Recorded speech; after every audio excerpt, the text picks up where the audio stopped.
আগে বলি আজকের ব্লগটা লাস্ট অবধি দেখার জন্য তোমাদের কাছে অনুরোধ রইল। আর বিশেষ করে যারা আমার হেটার্স আছে তাদের জন্য বিশেষ করে আজকের ব্লগটা লাস্ট অবধি দেখার জন্য অনুরোধ রইল। যাদের মনে অনেক অনেক কৌতূহল থাকে আমাকে নিয়ে, তো সামান্য একটু কৌতূহল তোমাদের ক্লিয়ার করলাম। হয়তো ভাবো যে মুখেই বলে, কোথায় কিছু করে না তো, বা কই দেখি না তো। তো সবার আগে যেটা বলি, আমি সবটা দেখানোটা প্রয়োজন বোধ মনে করি না, তাই আমি সবটা দেখাচ্ছি না। বাট যারা আমার হেটার্স বিশেষ করে তাদেরকে আমার লাস্ট অবধি ভিডিওটা দেখার জন্য অনুরোধ রইল। Welcome back to my channel পূজার লাইফস্টাইল। সবাই কেমন আছো? আশা করি খুব ভালো আছো, আমিও ভালো আছি। তো দেখো, আজকে এই দিনটা তোমাদেরকে আমি শর্টসের মাধ্যমে জানিয়েছিলাম যে আমি চুচুড়াতে যাচ্ছি হসপিটালে ডাক্তার দেখাতে। তো এই যে ভাই আর তোমার দাদা দুজন মিলে এসেছিলো। ভাই গাড়ি চালাচ্ছে, আমি পেছনে বসাম, তোমার দাদা মাঝে বসে আমরা এই যে হসপিটালে যাচ্ছিলাম। হসপিটালে এই ক্লিপিংটা তোমাদের সাথে আমি দিয়ে দিলাম এখানে। আর ভিডিওটা অবশ্যই লাস্ট অবধি দেখার জন্য অনুরোধ রইল, কারণ অনেক মানুষের অনেক কনফিউশন থাকে। হয় না ব্যাং দেখি ওষুধে কী করে কমে, এক্সপিরিয়েন্স ডাক্তারটা আমি একটু দেখি।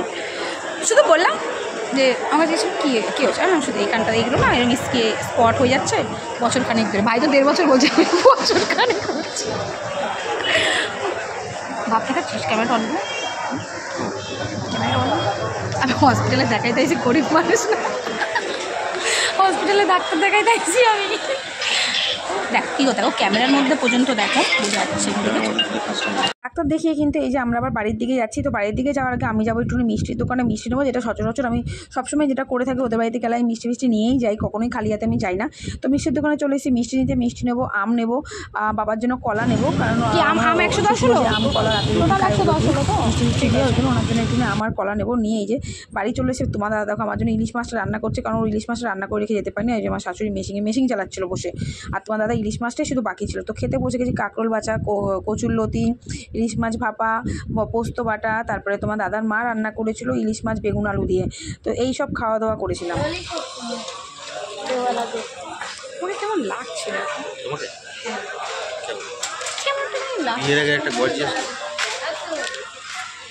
আমি নর্মালি বলছি, দেখো কিরকম একটা লাগছে না মুখ চোখ, তুমি দেখো। একসাথে ঘুমলে চোখ সবাই জানে কি সব বলছো তুমি নিজে দেখো। হ্যাঁ, দুবেলা একসাথে ঘুমিয়েছিলাম। কেমন একটা মানে কতক্ষণ ঘুমিয়েছিলাম কেমন দেখ। Welcome back to my channel পূজার লাইফস্টাইল। সবাই কেমন আছো? আশা করি খুব ভালো আছো, আমিও কিন্তু ভালো আছি। তো এই ব্লগটা আমি আজকে করছি, বাট কবে আমি ব্লগটা দেবো আমি কিন্তু জানি না। করে রাখছি, যদি ঠিক লাগে, যদি মনে হয় যে হ্যাঁ তোমাদের দেওয়া যাবে আমি তবেই দেবো, নতবা আমি দেবো না। অবশ্যই তোমার দাদা যদি বলে যে হ্যাঁ দাও, কোনো অসুবিধা নেই। বাট ব্লগটা কিন্তু অনেক দিন হয়ে যাবে দিতে হয়তো, কারণ আমরা এখনই সব কিছু ওপেন করতে চাইছি না।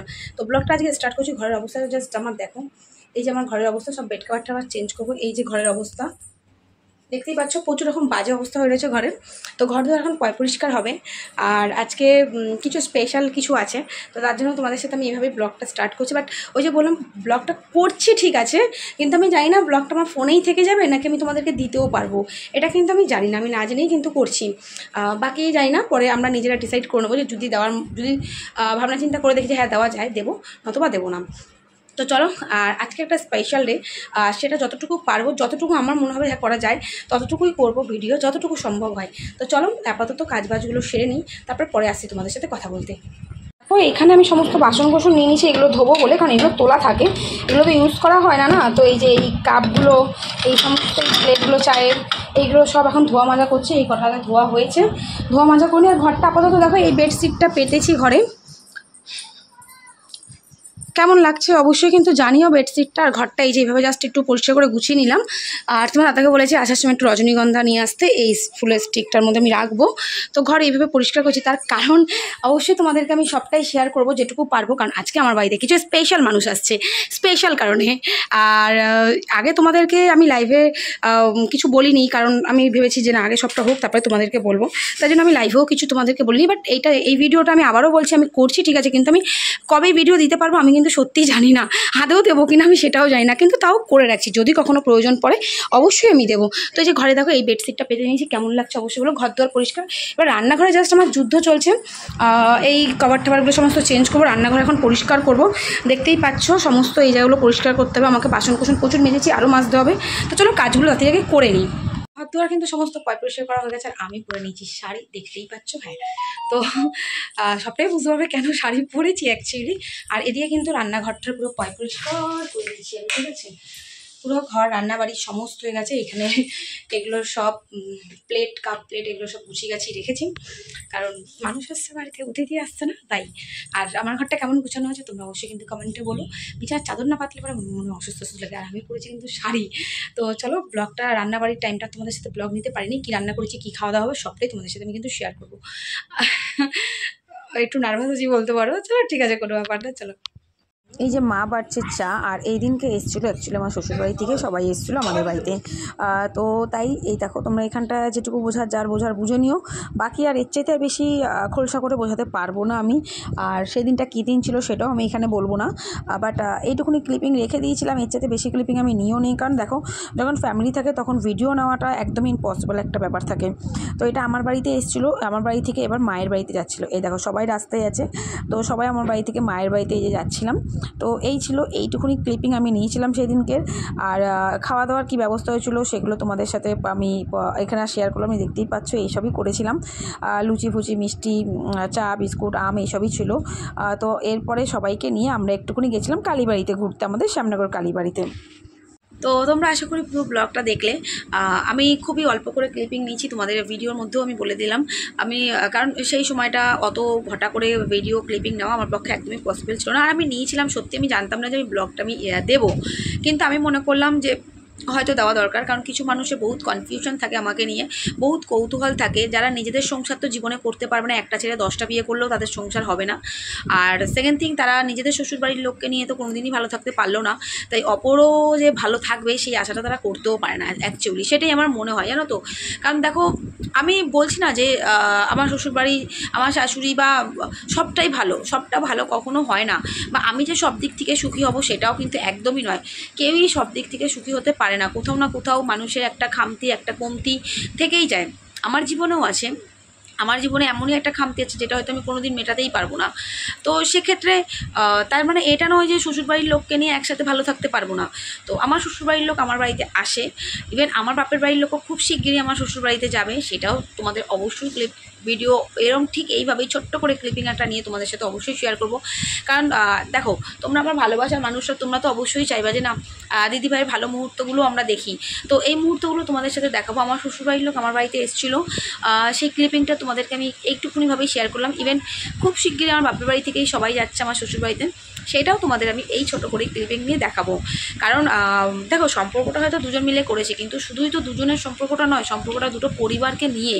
তো দুটো পরিবারকে নিয়ে আমাদেরকে চলতে হবে, ভালো মন্দ সবটা নিয়েই চলতে হবে। কারণ এখন এত বড় হয়ে গেছি, একটা 10 বছরের ছেলে হয়ে গেছে, এখনও যদি বাচ্চামি ব্যাপার রেখে দিই বা ম্যাচুরিটাই যদি না আনি অ্যাডজাস্ট করা, তাহলেই তো মুশকিল না। দেখো হ্যাঁ, মানছি সব কিছু অ্যাডজাস্ট করা যায় না, কিন্তু কিছু জিনিস অ্যাডজাস্ট করতে হয় জীবনে, নাইলে পরে পথ চলা খুব মুশকিল হয়ে যাবে। হ্যাঁ, আমার লাইফেও এরকম একটা জিনিস আছে যেটা আমার পক্ষে অ্যাডজাস্ট করা ইম্পসিবল একটা ব্যাপার, কিন্তু তারপরেও হাসি মুখে সবটা মেনে নিতে হচ্ছে, কেন? ভালোবাসার দিকে তাকিয়ে। তো এটাই হচ্ছে ব্যাপার। তো যাদের খামাচু, যাদের মনে হচ্ছে যে আমি ভীষণ খারাপ আছি, আমার ভীষণ বাজে সিচুয়েশান আছে, তাদের মুখে একটু জামা ঘষার জন্য এই ভিডিও ক্লিপিংটা দিলাম। আর খুব শিগগিরই তোমাদের সাথে ভালো কিছু শেয়ার করব। আর আজকে কত তারিখ? আজকে 14 তারিখ থেকে হলো, আর 10-12 দিন বাদেই তোমাদের 10-12 দিন বা 15 দিন বাদে তোমাদের সাথে আবারও ভালো কিছু শেয়ার করব, অবশ্যই শেয়ার করব তোমাদের সাথে। তো সেক্ষেত্রে যার যা ভাবার ভাবতে পারিস ভাই, আমার তাতে বা ছেঁড়া যায়, কিছুই যায় আসে না। তো সেক্ষেত্রে মানে নিজে ভালো নেই বলে যে আমি অপরকে সবসময় খারাপ ভাবো যে সেও খারাপ আছে, না ভাই, তোর মতন খামা রেন আমি নই, বিশেষ করে রেন আমি নই।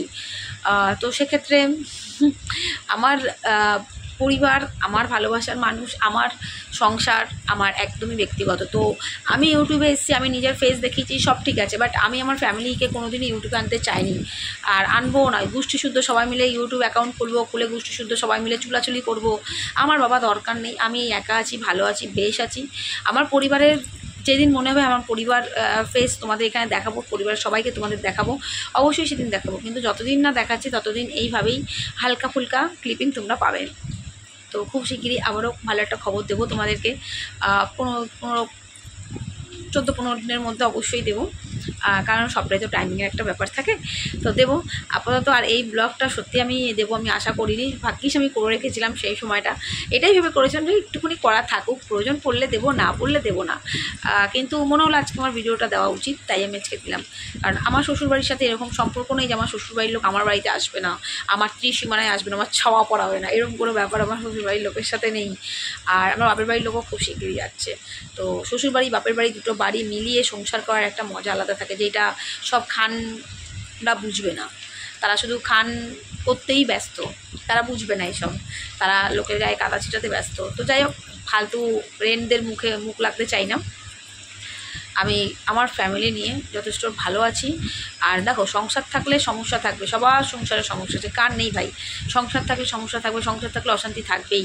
একটা প্রেমের লাইফ কাটানো একটা একরকম ব্যাপার থাকে, কিন্তু যখন ফ্যামিলিগুলো সেই লাইফের মধ্যে ইনভলভ হয়ে যায়, সেই ব্যাপারটা একদমই আলাদা হয়। তো যাই হোক, আমি কিন্তু এখনও বিছনা থেকে নামিয়ে বিছনাতেই বসে রয়েছি, দেখতেই পাচ্ছ। বিছনায় বসে আমি তোমাদের সাথে ব্লগটা এডিট করে একদম ছাড়বো। তো চলো, কেমন লাগলো তোমাদের অবশ্যই বলো। আর তোমরা গেস করতে পারো সেদিনকে আমার শ্বশুরবাড়ির লোক কী করতে আমার বাড়ি এসেছিলো, তোমরা গেস করে নাও সবাই। চলো টাটা, ভালো থেকো, সুস্থ থেকো।